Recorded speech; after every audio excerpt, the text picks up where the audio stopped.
Una tradizione che è cresciuta di pari passo al prestigio e alla diffusione del suo protagonista. Montagnana celebra la 25esima edizione del prosciutto Veneto DOP in festa, con molte novità ma con una rassicurante conferma: la sfilata di affettatrici dei produttori di prosciutto veneto pronti ad accontentare le quasi 140.000 persone che ogni anno arrivano nella spettacolare città murata padovana per degustare la specialità della casa e i tanti abbinamenti che ogni anno celebrano il prosciutto veneto e la versatilità nel combinarsi con mille sapori.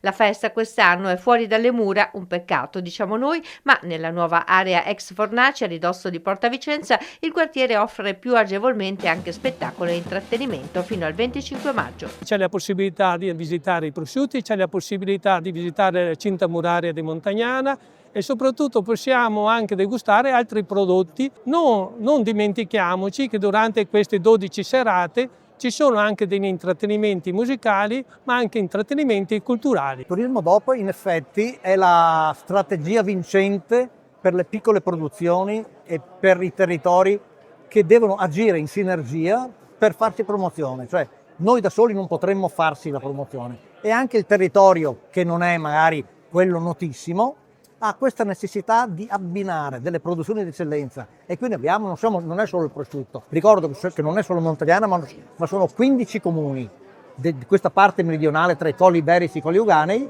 che hanno delle ricchezze inestimabili in termini urbanistici, pensiamo alle Ville del Palladio e di altri architetti, e in termini anche ambientali. C'è un parco naturale, abbiamo 2 città murate. La sempre spettacolare esibizione degli sbandieratori di Montagnana ha aperto l'edizione regalando colori e coreografie scenografiche, mentre l'Isola del Gusto si popolava per le degustazioni dei diversi prosciuttifici ospiti e di risotti sempre diversi e originali ogni sera, in un ambiente sempre elegante. Sabato e domenica visita ai prosciuttifici e anche alla città. Lunedì invece è atteso lo spettacolo di Gene Gnocchi. Questo è un successo perché c'è una commistione straordinaria fra produttori meravigliosi che veramente ci danno un prodotto di primissima qualità e un sistema che accompagna questi produttori. Ecco, Montagnana è una sintesi perfetta di questa commistione e insomma, oltre a questo abbiamo anche gli sbandieratori che sono i migliori d'Italia. Insomma, Montagnana ancora una volta